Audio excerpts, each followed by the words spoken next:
Sir Michael, magandang umaga po. Ma- Good morning, Sir Michael. Ay, Ju- Sir Michael Ricafort, good morning.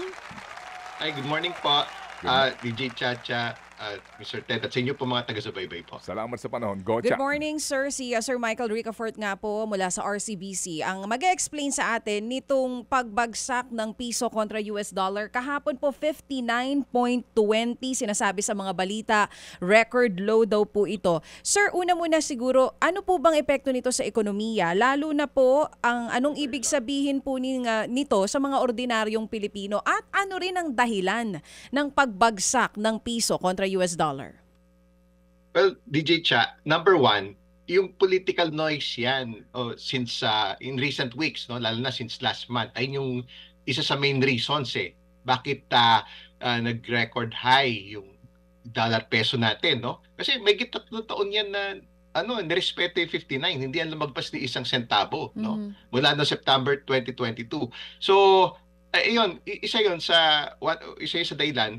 Ang epekto niya sa ating ekonomiya, kasi syempre, we're a net importing country, tataas yung importation cost. May magkakaroon ng pick-up sa mga presyo ng imported na binibili natin tulad ng ng langis, ng gasolina, diesel, pati yung mga sasakyan at marami pang, kasi ang trade deficit natin yung sa goods, no? Yung net importation natin, mas malaki yung imports natin kaysa exports. Last year, it was $54 billion and the record high in 2022 was $57 billion. Kaya ayun yung pinaka-direct impact. Kaya nga po nung past more than 3 years, no, mula noong 2022, ayun yung naging policy priorities to stabilize inflation by way of having a stable peso. Ngayon naman, in fairness, kahapon, ang intraday high po, 59.20, nagsara sa 59.13. So, relatively stable naman siya within the day, no? Parang nag-range siya from a low of 58.90, ayun yung highest niya, 59.20. Narespeto naman po yun, no? Kumbaga parang ang factor naman po talaga dito, kumbaga may track record na po yung local monetary authorities natin in stabilizing the peso, no? Kasi po, ayun po, that's part of managing inflation din po That's on the one side, no? Yung mga kababayan natin na mararamdaman nila yung pagtaas ng presyo ng imported na bilihin, kaya nga importante na medyo stable yan. Pero yung on the other side, meron naman mga kikita, no? Yung mga kumikita ng dollar, yan, mga OFWs, yung mga exporter, mga BPO, yung mga foreign tourists, pati yung mga foreign investors na mag-invest pala sa Pilipinas, maganda ipalitan, no? Kasi mas marami sila makukuhang pesos for every dollar na ipapapalit nila. Yun nga lang, ibang usapin na yan. Pag namili na sila dito, kung dahil nga we're a net importing country, may pagtaas din po ng bilhin. Medyo manenegate din po yun in terms of higher prices and dahil doon sa mas mataas na importation costs. Oo. Cha, kay Sir Michael, ang kanyang unang sinabi, itong political noise, no? Itong political, klaro naman, instability na ating nararanasan. Bakit? Bakit may effect ito sa exchange rate natin, Michael? Well, napaka-importante po niyan, Mr. Ted. Actually, yung economic fundamentals natin, maganda naman po. Kahit yung alam mo, we're still one of the fastest growing economies, no? More than 5% growth, almost 6% economic growth. Maganda yung demographics natin. Yung population natin, we're number 12 in the world, more than 114 million Filipinos. Kaya yun po yung dahilan. Tapos bata, less than 25 years old, no? Kaya very productive. Marami, mahigit kalahati ng population working age. So, tapos kumikita naman yung mga biggest companies in the Philippines, yung mga conglomerates in terms of may sales growth sila, may income growth. Pero bakit hindi nagre-reflect sa valuation? Ganun din po yung, kasi dahil ang missing link po dyan, yung missing link, tsaka yung governance, no? Kasi ngayon, napaka-importante ng governance. Lalo na kasi yung mga global investors, pati yung global regulators, ini-encourage sila yung mga bago sila mamuhunan sa isang bansa, no, o sa isang kumpanya or industriya o isang titignan nila yung governance standards kasi marami silang pwede pagpilian lalo yung mga namumuhunan no. Kasi ayan din kasi yung nagsiset ng sentiment and confidence on the economy. Kaya napaka-importante po ng anti-corruption measures, anti-leakage, anti-wastage kasi nakita naman po natin yan nung meron naman pong track record yung Pilipinas. For instance, nung panahon ni late former President Pinoy, 2010 to 2016. Kasi yun ang election campaign niya, anti-corruption. Tapos, maaaring may trade-off po yun kasi nung nanalo na po sila, nung nagdi-decision sila sa mga gastusin, lalo na infrastructure, meron sila mga hindi ginastusan. O, nagbukas sila ng gastusin kasi kaysa naman mapunta sa corruption, mabuting wag na lang sila maggastos. Ganun ka stricto yung standards when it comes to anti-corruption, no? Pero ang naging kapalit po noon, nagkaroon ng kumpiyansa sa Pilipinas, nag-improve yung international investor confidence, no? Lumakas yung piso po noon, no? From as strong as 40, no? Muntik pa nga pang mag below 40 yan, no? Tapos nakamit natin yung first ever investment grade rating noong 2013 at nasundan pa po 'yon. Kasi maaring nag-underspend kasi ang government naman budget deficit naman, meaning mas malaki ang gastusin kaysa sa kinakita na buwis. So sila, mas disciplined yung spending, no? Nagnaro po yung budget deficit. Yung kailangan utangin na bawasan, bumaba po yung tinatawag na debt to GDP ratio. Kaya yun, na-upgrade po yung Pilipinas. Alala ko, Holy Week po yun 2013. Biglang first ever investment grade rating at nasundan po yun eventually hanggang 2019 na-upgrade po yung credit rating ng Pilipinas to 1 to 3 notches above the minimum investment grade. Kaya napaka-importante po ng good governance, no? Lalo na ngayon kasi yung global regulators ini-encourage yung mga yung mga namumuhunan sa buong mundo, kaya nga po sila pumunta dito para kumita, no? Kasama sa criteria nila, marami po silang pwedeng pagpiliin na bansa.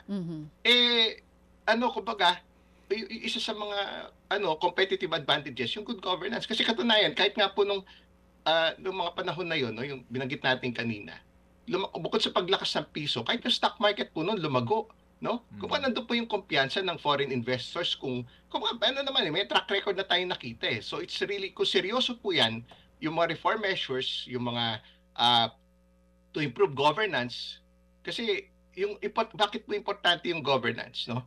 Kasi yung rule of law, strong institutions of law, nasa scorecard po yan ng foreign investors sa creditors eh. Yung tinatawag na ESG standards, no? Yung dapat yung mga polisiya friendly sa environment, yung sustainability, that's E. S, social, friendly sa friendly human rights, no? Yung mga tao. And G, of course, it all starts and ends with good governance. Kasi yung good governance, ayan po yung kumbaga parang ayan po kasi yung magsiset ng order, yung rule of law, yung strong institutions of law. Kumbaga, tingnan natin yung justisya. Kasi yun nga yung saying, justice delayed is justice denied. Kumbaga dapat yung level playing field yung batas. Yung, may nag-snatch na cellphone, may nagnakaw ng gatas kasi gutom yung anak ko sanggol, no? Na sinusuportahan. Nakukulong po sila, no? Mabilis. Yung justisya. Pero bakit pag malalaking amount, dapat ganun din po yung treatment, no? Kaya yung tinitingnan po yun, nasa scorecard po yun ng mga international investment community, pati creditor community po. Okay, sige. So, Sir Mike, ganito, no? Itong usapin ng political instability, no? Itong political turmoil na klaro naman na nangyayari ngayon, plus itong mga ugong-ugong ng mga sinasabing maliban sa mga protesta, no, yung ugong-ugong na may humihikayat sa militar na mag-aklas, etc. May effect ba yan sa pagkalap, pag-iipon ng dollars ng mga negosyante? Kasi nga baka magkaroon ng gulo at lalong tumaas ng dollar, magkaipitan, etc. May effect ba ito sa usapin ng supply ng dollar sa merkado? Well, at some point, Mr. Ted, partly kasi safe haven po yung dollar, no? Parang yung general rule doon sa mga ganyang usapin, no? Yung kumbaga pagka may uncertainty, siya yung pinupuntahan, no? Yung dolyar. Pero rin, we have to note also na well ngayon at least yung signals naman kasi as far as the international community is concerned, importante rin yung stability when it comes to halimbawa yung leadership po ng ating bansa, no, yung administration, no? Kasi nakita naman po natin yun, no, yung mga nakaraang mga panahon, decades ago, many years ago, pagka may political uncertainty, may tendency nga na nagiging safe haven po yun. Pero the thing is, times have changed. Kumbaga may mga reform measures na rin that were put in place, like may mga swap facility na, mataas na yung reserves ng Pilipinas, yung gross international reserves. Ano na po yan eh. nasa 109 billion, no? Mm. That's near the record high already, and that's equivalent to like 7 months worth of imports. Ano yan eh? Ang international standards po kasi 3 to 4 months lang, so may doble. Marami pong reserba yung Okay. na dollars ang ating central bank. Kaya makakatulong din po to stabilize. Kaya nga po nandoon din po yung local monetary authorities to stabilize. Factor po siya sa yung mga ganyan kasi mag-isip po na alam mo, on the defensive side sila, no? Hindi po one way bet 'yan. Kumbaga, pwede silang salubungin ng central bank doon sa taas, no? Okay, Kumbaga, opo. parang to stabilize Opo. the exchange Opo. rate dahil marami po yung reserves. At saka at least ngayon, padating po yung Kapaskuhan, fourth quarter, may seasonal increase in remittances. Kahit ngayon po, dahil itong coming weekend, undas, may holiday-related spending, Opo. partly financed by OFW remittances na kino-convert sa peso. At masaya po sila mag-convert ngayon kasi medyo mataas po, Okay. no? Sige po. Pero yun po yung takeaway natin, Mr. Ted, na yun, napaka-importante po na yung stability, and of course, makakatulong din yung lalo na yung good governance, yung reform measures na makikita talaga na kasi yung competitiveness ng bansa natin nakasalalay na ngayon sa ESG standards, kasi yung ESG standards yung kasama yung governance. Compliance or adherence to the ESG standards means good business, no? Opo, Kasi lalong opo. tinatangkilik po yung mga bansa na yun, lalong pumupunta yung mga foreign investors, yung mga creditors, bumababa yung borrowing costs at better terms, foreign portfolio investment sa stocks, sa bonds, tapos Sige. lumalakas Yes, sir. yung Okay. piso. Sige At po. lahat po yun, nakatulong po lahat yun. Oo. Mr. Sir Ted Mike, Bishop. nasa 59.20 tayo. Sabi nyo kahapon intraday low pa yung kasi umabot pa siya ng 59.90. Doon po sa nabanggit ninyo. May possibility po ba na pag hindi talaga agad na ayos itong nangyayari ngayon dito sa flood control issue, pwedeng umabot pa ng $60 ito? Well, ngayon at least yung sinyalis naman po, nandoon naman yung effort, nakita naman po natin, no? Yung mga measures, may mga FINRIS na 'di ba, yung mga accused, no? Parang na-freeze na yung assets, nasa watchlist sila, tapos and so on and so forth, no? Tapos may mga hearings na. So nandoon naman yung nasa tamang direction naman. So ngayon, yung resulta kasi yung timeliness din, no? Yung tulad nga ng binanggit natin kanina, yung justice delayed is justice denied, and at the same time din yung resulta, no? Kung yung kasi kailangan talaga kung kailangan maparusahan, ay maparusahan, no? At So, ma-serve yung justice. Ayun yes. po yung hinihintay po ng lahat. So Sir Mike, bago matapos yung taon, are we seeing napapunta nga sa 60 ito or hindi naman siguro? Well, siguro pahirapan. Hindi naman. Kasi they have to contend with ang daming reserves ng Pilipinas eh. Tsaka papunta yung mga inflows eh. In fact, katunayan last year, iba naman po yung factors last year. Huling beses natin nakita yung 59, na respeto naman yon, no, for more than 3 years. That was December 19. Trump factor naman po kasi noon. Wala pa yung political noise. Tapos sinarap po nila. They ended the year, no, December 31, in just 12 days, 57,845. So bumaba siya ng mahigit piso. So ganun po talaga, nagmamatter po talaga kasi tuloy pa rin po yung Pasko. At nag-grow naman yung remittances. Okay naman yung ekonomiya natin when it comes to spending. Tuloy na tuloy, no? Opo. Yung economic fundamentals. Ito lang talagang political noise kasi yun na lang talaga yung kulang eh. Nakita naman natin yan. Kung Opo. na-address po talaga yan, lalago po lalo yung ekonomiya natin. Lalago yung financial markets. It's really good governance. Yan, yung Opo. mga anti-corruption measures and the other reform measures na kasi tatangkilikin po tayo ng buong mundo lalo, no? Opo. Yung mga foreign investors lalo Opo. na, pati yung mga yung matutuwa, lahat actually matutuwa, lahat na kikita sa investments nila at pwedeng at least man lang stable or yung peso, tapos yung gain sa stock market kasi kumikita na po yung buong mundo, nagre-record high yung stock market sa US, sa Japan, sa Europe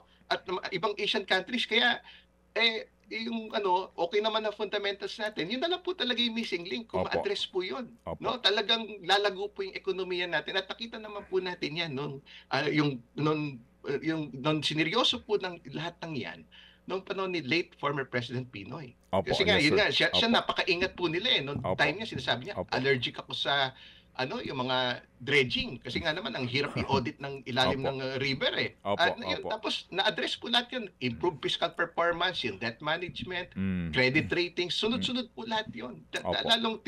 Kaya napaka-importante yung governance, stronger rule of law, stronger institutions. Okay, sige po. Well said. Sige po. So Sir Mike, salamat sa inyo pong panahon at sa uulitin po, kami aantabay din today kung magkano ang magiging palitan. Salamat na marami Sir Mike Ricafort. Maraming salamat po Kuya Ted, DJ Chat sa inyo po mga taga-subaybay. Thank Salamat you. na marami. Thank you. Si Ginoong Michael Ricafort, ang Chief Economist ng RCBC. Mga kapatid, brothers and sisters, saan ka pa? Dito na tayo sa totoo. Dito na tayo sa True FM. Mga kapatid, mag-subscribe and follow po kayo sa social media accounts ng True Network PH. Yan po kami. Hanapin nyo lang True Network PH, Facebook, Instagram, YouTube, TikTok, and podcast.